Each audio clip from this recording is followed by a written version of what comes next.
Welcome to Atlanta Tarot.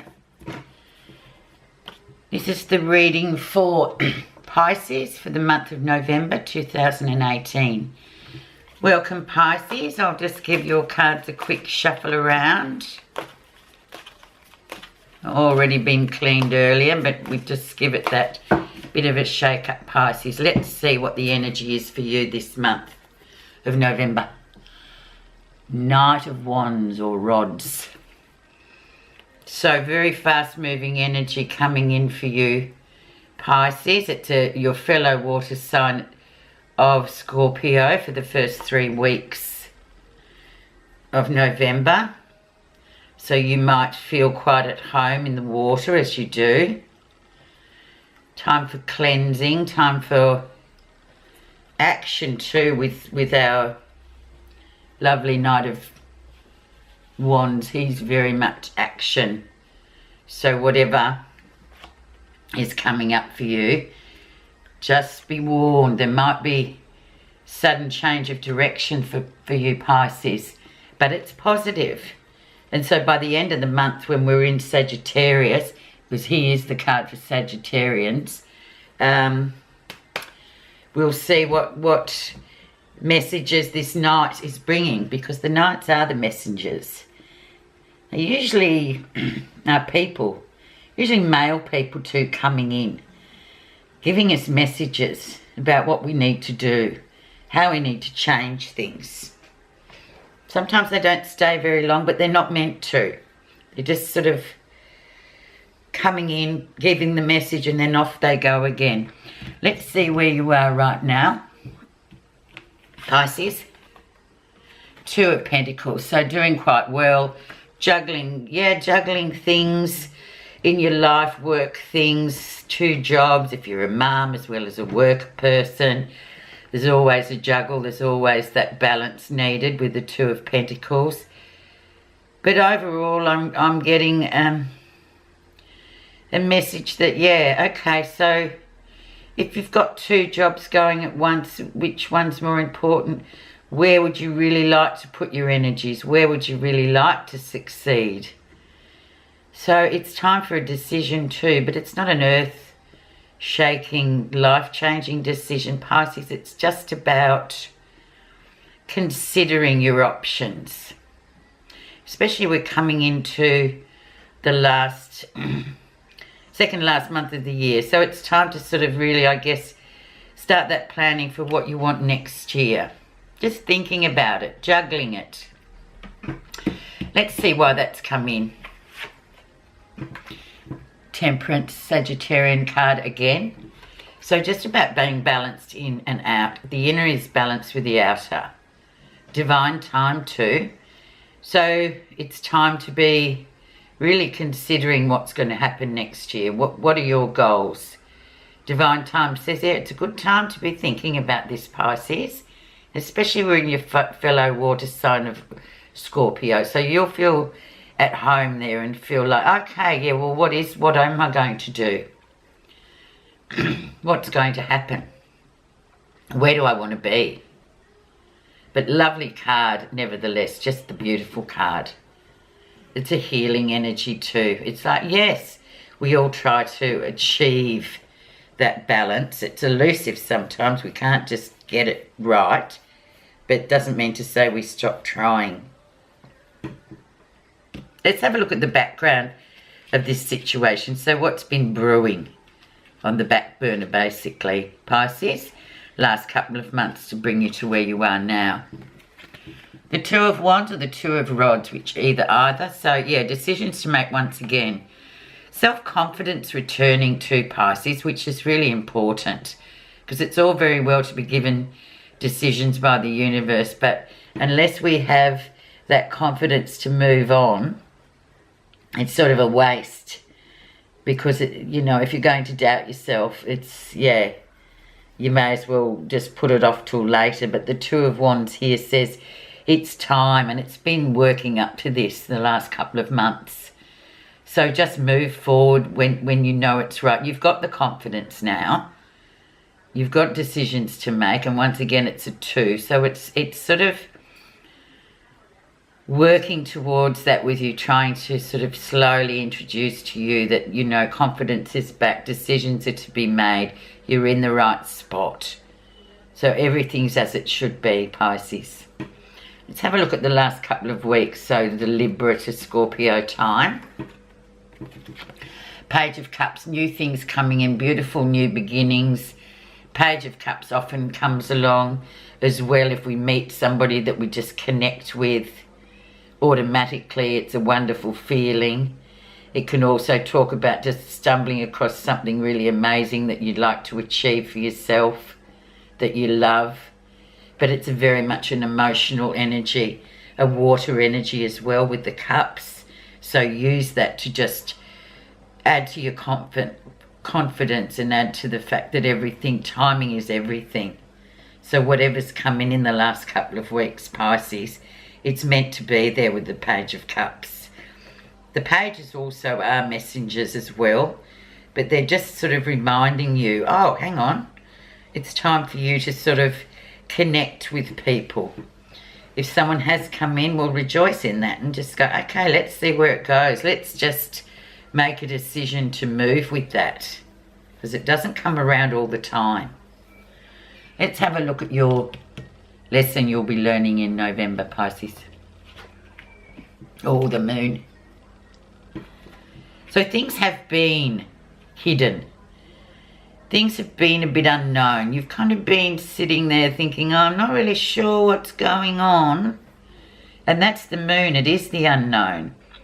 But it's also very intuitive, especially for Pisces, because they're very intuitive water people.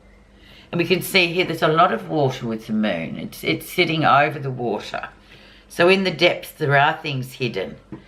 And interestingly enough, Scorpio is, I always name the Scorpions the deep divers. They're the brave ones that will dive to the bottom of the ocean to see what's on the floor, pick it up and bring it up to the surface. They're very brave. So whatever's going on this month and you feel that it's been hidden from view, or there's been sort of a slow moving energy of the unknown, we'll just go with that. Don't be afraid of it, and we'll see what comes to the surface. But trust in the moon as well, because it's a very intuitive card. It's about really trusting that inner voice rather than, you know, the Pisceans often don't go into their head with logic. They'll go with intuition every time. So yeah, let's see how that pans out for you, but just trust that moon. Review this reading through the month. If you get that overwhelming feeling, oh, I don't know what's happening, well, just go back onto Atlanta and just review it if you get confused, because the moon can be confusing too, but only if you use your head. If you go within and use your intuition and your inner voice, you'll be fine.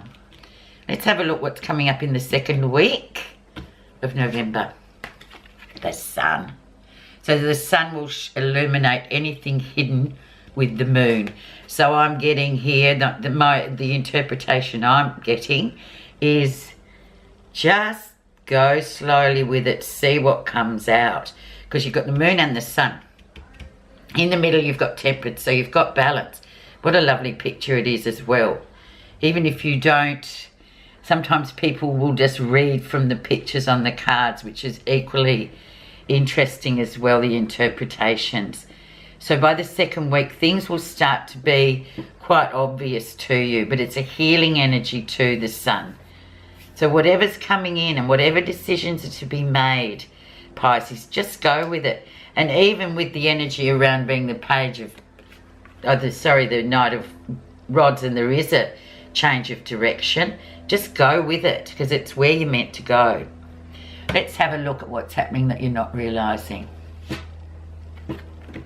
Judgment, big cards, big month, karmic debt paid off. So you're not really realizing this. So whatever's new coming in with the Page of Cups, it's meant to come in. You've paid off your debts. Clean slate, Pisces. Just move forward. As you can see here, this lovely lady's moving towards that beautiful bright yellow light. So you just move forward to that. using intuition and using healing with the sun. And we're going to see what comes. And it'll be quite amazing. It's lovely so far, Pisces. Now let's have a look at how others see you. Page of Pentacles. There you are. So very much people around you that are close to you, that you value. I always believe they're the ones that are how others see you. Yeah, there's something coming up new with the Page of Pentacles. So whether you're thinking about studying, whether you're thinking about adding value to what you do, work-wise, studying next year might be great, learning new things, or even going for a new job where you might think, oh, I don't really know much about that, but I can learn. And that's the unknown of the moon sitting there. So, you know, confront that. You can always learn. Humans are the most adaptable creatures on the planet. They just adapt to everything. So new things coming in with this, adding value to what you already have, but particularly in work. So you can learn more things, add value. It's a lovely card. And as you can see, he's actually fishing. So it's, oh, what's down there? So it's really interesting, Pisces. So, yeah, whilst you're considering and making decisions, think about how you'd like to add value next year, for next year. We've got the luxury of a bit of time too, because December's usually the winding up of the year for us here in the Southern Hemisphere, for Christmas and the celebrations of Christmas. So yeah, you've got time to really consider where it is you want to go and what you want to do for the next year. Let's see, positive feelings, Pisces. 10 of Cups, so you're emotionally at your best. So we've paid off karmic debt, got new ideas, emotionally at your best with the 10 of Cups. So look, everything's fine. It's time. So with these positive cards, you just move forward and say, yeah, okay, this is where I have to be. I'm not afraid of the unknown. I'm going to embrace it. Now we're going to look at the final outcome, Pisces. And we have the Magician, the Manifestor. You've got everything you need, Pisces. You have all the tools that you need to do whatever it is you want to do. Whether it be new relationship, new job, new study, absolutely anything new. You've got everything there. So by the time we're in Sagittarius in the last couple of weeks of November, there's no use in saying, oh no, but I'm not good enough. You are. Because the Magician is the spirit messenger, and he comes in usually in the night when we're asleep and taps us on the shoulder and says, you need to do this. You've actually got everything you need to achieve what you want. So come on, let's do it. And they're going back one more final time, Pisces, to the energy around, which is the Knight of Wands, who is the bringer of change, but he comes in really quickly. So you may change direction altogether, but that's a good thing. And the salient word, the most important of the whole reading, is embrace the unknown. I'm just going to put a card now on the moon, which is really sort of gambling a bit, but because the moon often when it's in a reading won't let us know what it is that we're striving towards. But let's just have a look and see if we can get some sort of information. Oh, 10 of Pentacles. So absolutely gorgeous there, Pisces, you know, achieving. So you've got 10 of Cups, sort of really completion, end of a story, really being solid in your foundations. So if there is something new that you want to try next year, absolutely, it's time for a new cycle. And don't be afraid of your financial securities. I guess this 10 of Pentacles always talks about financial and stability overall in your normal everyday life. So there's nothing to worry about there at all. Now I'm going to pull you a guidance card from the Buddhism Tarot reading cards from So Fun. Chan is the creator of these beautiful images and lessons. Pisces, yours is energy. Fabulous energy. We're all just energy, aren't we? Energy never changes. It's eternal. You are never alone or helpless. The force that guides the stars guides you too. Energy is more than just cultivating physical, boundless energy. It is making the connection with the universal life force that motivates all creations in the universe and in you. So that's just gorgeous, Pisces. And yeah, energy for you this month, especially the first 3 weeks in your fellow sign of Scorpio in water. Very cleansing. A lot of clarity too. So thank you very much for listening to this broadcast for November, Pisces. And have a wonderful month of November.